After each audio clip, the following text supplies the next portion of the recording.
Hey everyone, thank you again for joining me here at Mugenjuku on the Move. In today's video, we are going to look at my 5 top tips for improving your Kihon Dosa. Stay tuned.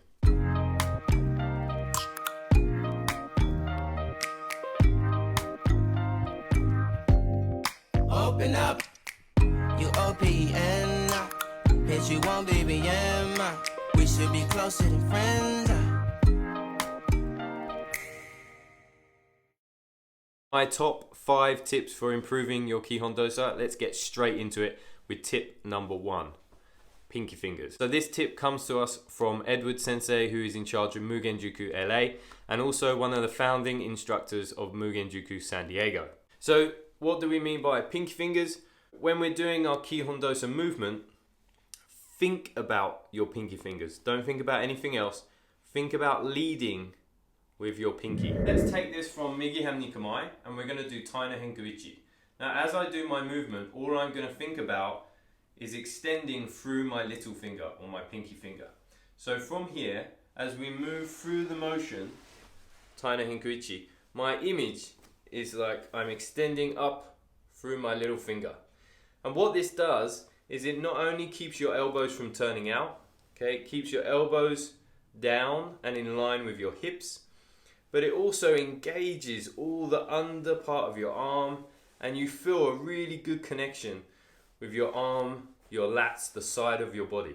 So when you do this, it really helps you to feel like your arms and your body are one block, one motion. They're not separate.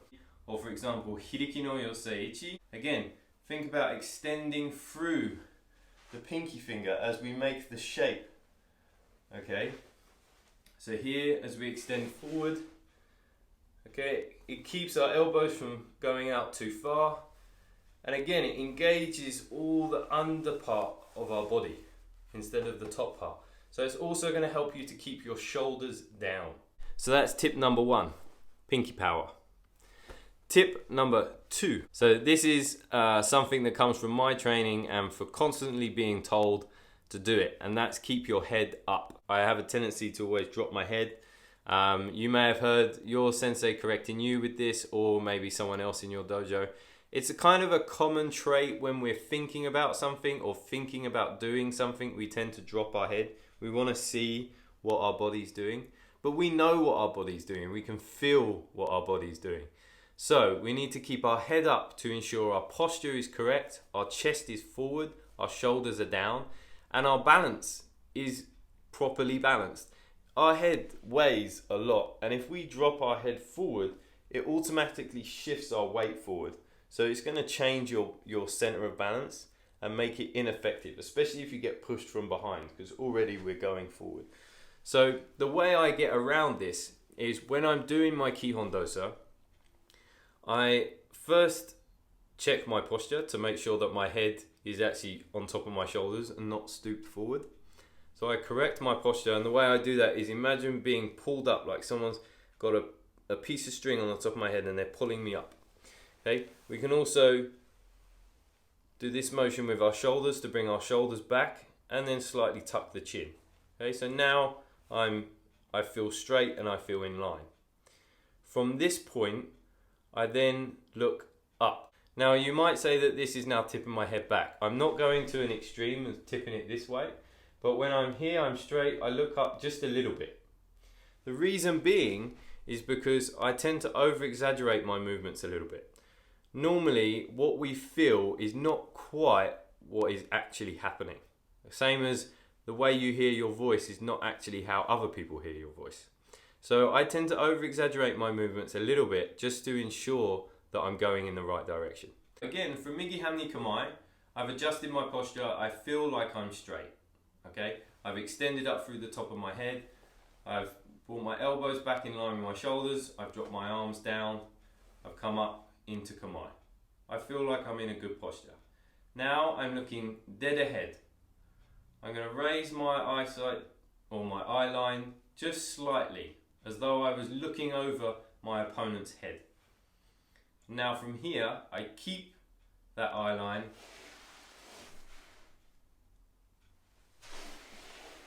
and move through my Taina Henkuichi. I also find this is super effective on Hiriki no Yoseichi. A common mistake on Hiriki no Yoseichi is people tend to duck under their hands. Shoulders come up, back rounds. Okay?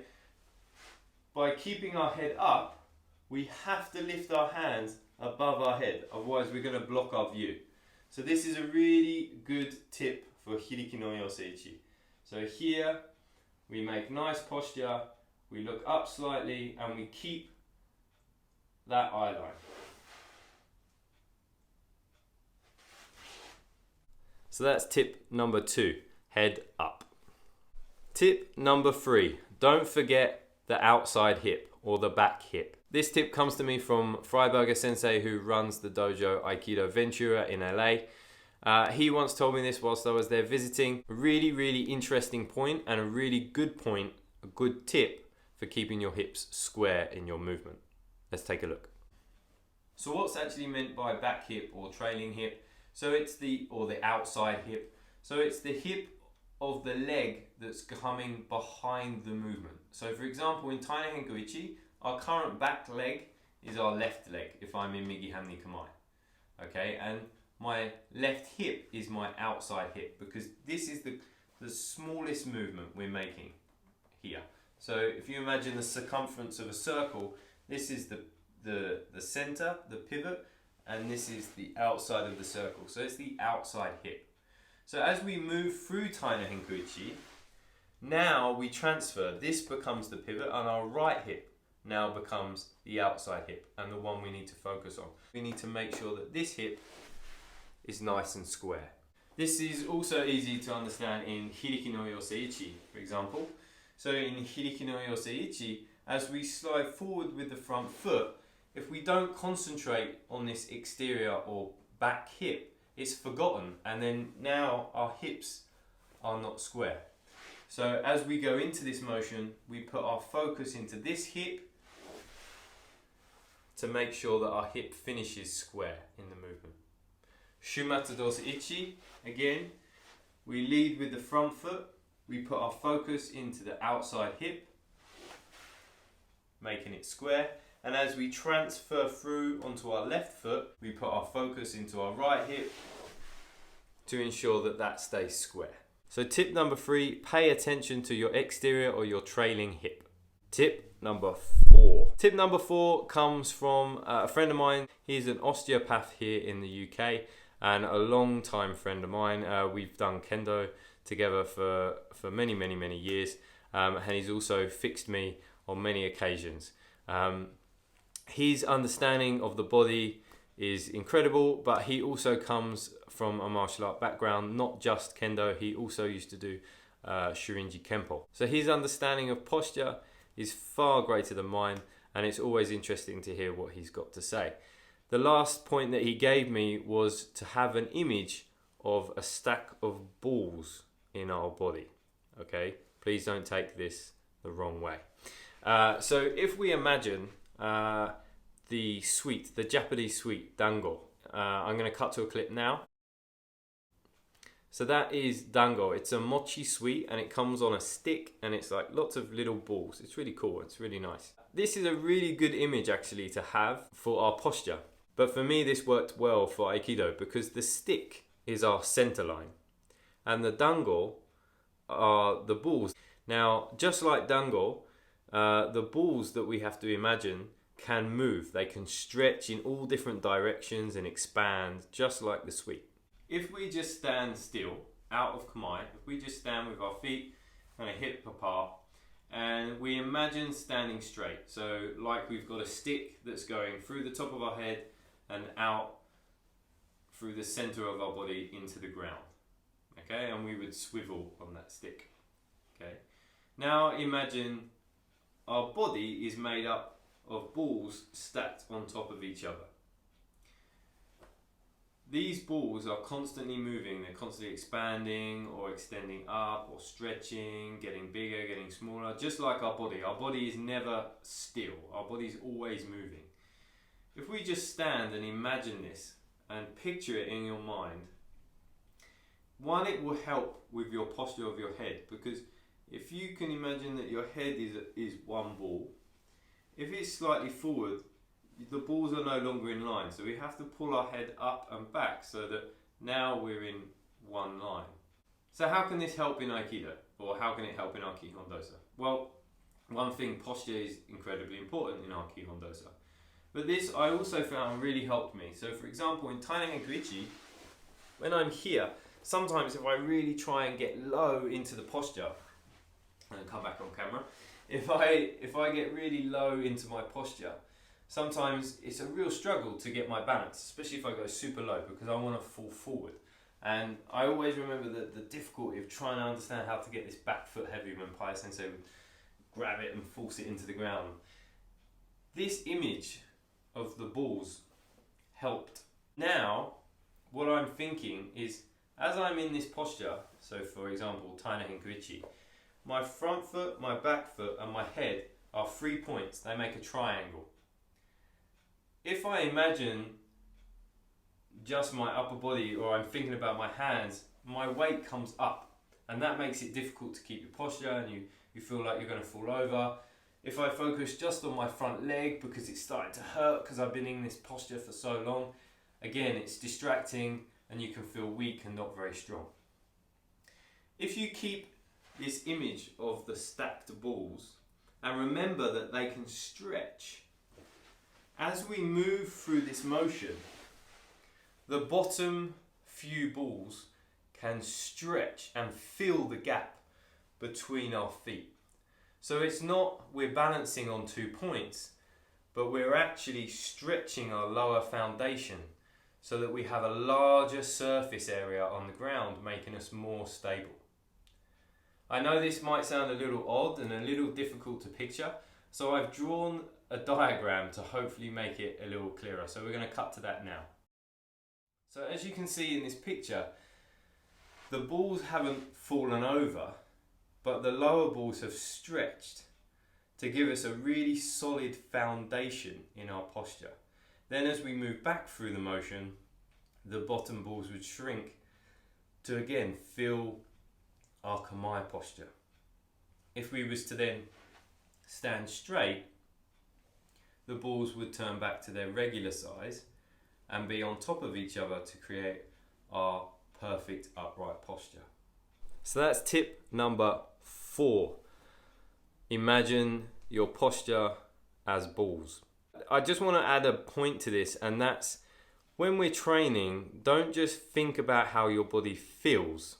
Don't think about a physical aspect. A lot of training, as I'm sure you know, is a mental thing. And imagining and having a picture and an image in your mind of how you should look and how you should feel is just as important, if not more, than the actual physical aspect of training. Visualization is really, really powerful. So please play with this idea. Tip number 5, and the last one of today's video, and that is breath. So when we breathe, we don't really think too much about it. It's a natural thing. It's something we do every day, and we don't have to consciously think about it to do it. But our breath within our Kihon Dosa and within our Aikido practice is huge and super powerful. It's actually been shown in studies that most human beings, we breathe very shallow, and so we don't bring enough oxygen into our body, and neglecting our body of oxygen makes our brain not work as well. It makes us feel tired and drowsy.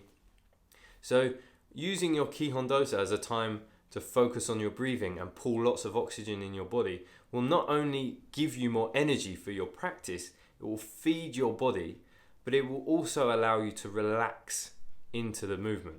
There are a few ways that we can use our breathing in our Kihon Dosa practice.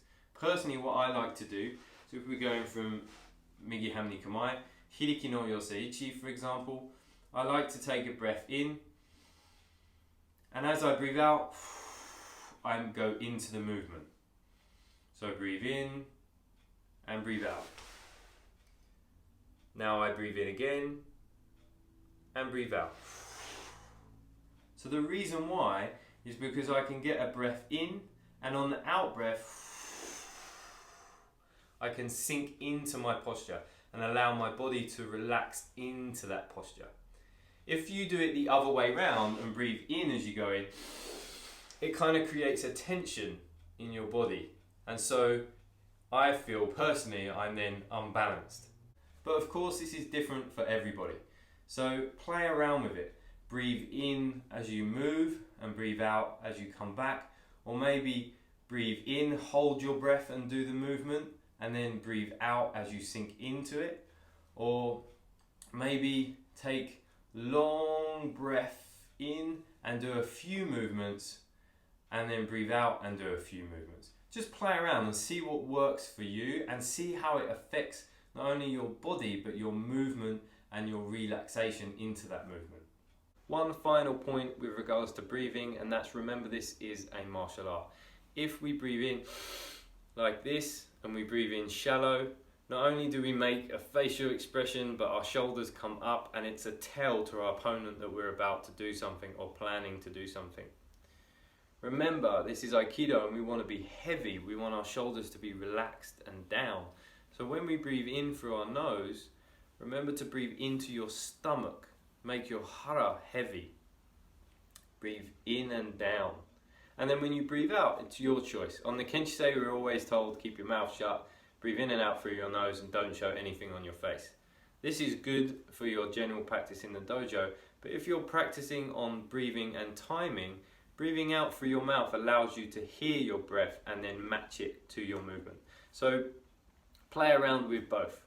Remember, in your practice, to always change things up, try new things, experiment, make it fun, make it enjoyable, make it a learning practice, not just doing the same motions and not really being in that activity that you're doing.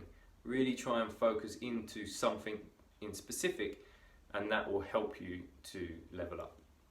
So they are my top 5 tips for Kihon Dosa to help you guys improve at home or in the dojo or in the garden, wherever you are practicing. Please remember to stay safe, and if you are back at the dojo, to follow the rules that are set out by your sensei regarding social distancing. Thank you again for tuning in to Mugenjuku on the Move. Thank you for all the comments and the support. It is very much appreciated, and I will keep doing my best to bring you videos. Please watch out for the next video next Friday, which will be another helpful tip with regards to self-training. If you've liked what you saw today, please don't forget to hit the subscribe button, hit the like button and the bell button. That will let you know when our next video is out. Thanks again, guys. Take care. Be safe. Os!